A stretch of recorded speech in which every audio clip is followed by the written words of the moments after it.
முன்னாள் அமைச்சர் செந்தில் பாலாஜி நீதிமன்றத்தில் ஆஜரான அந்த காட்சிகளை நாம் திரையில் பார்த்து வருகிறோம். இது பற்றிய விவரங்களை நம்முடைய செய்தியாளர் மதியழகன் வழங்க நாம் கேட்கலாம். மதியழகன், எந்த வழக்கில் முன்னாள் அமைச்சர் செந்தில் பாலாஜி நீதிமன்றத்தில் ஆஜராகி இருக்கிறார்? மேலும் விவரங்கள்.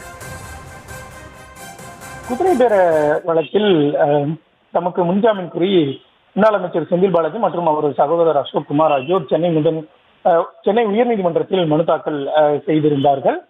அவர்கள் இருவருக்கும் சென்னை உயர்நீதிமன்றம் முன்ஜாமீன் வழங்கி கடந்த 8ஆம் தேதி உத்தரவு பிறப்பித்திருந்தது.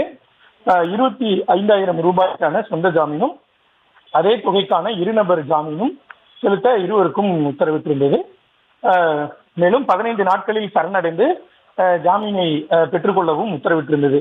மேலும் மறு உத்தரவு பிறப்பிக்கும் வரை காலை 10 மணிக்கும் மாலை 5 மணிக்கும் திருவல்லிக்கேணி போலீசில் ஆஜராகவும் உத்தரவிட்டிருந்தது. இந்த நிலையில் சென்னை உயர்நீதிமன்ற உத்தரவுப்படி முன்ஜாமீன் பெறுவதற்காக முன்னாள் அமைச்சர் செந்தில் பாலாஜி தற்பொழுது சென்னை முதன்மை அமர்வு நீதிமன்றத்திற்கு வந்திருக்கிறார்.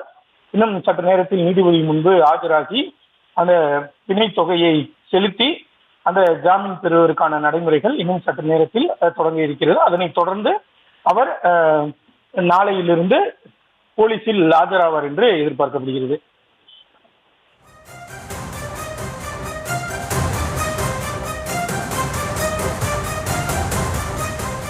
விரிவான விவரங்களுக்கு நன்றி மதியழகன்.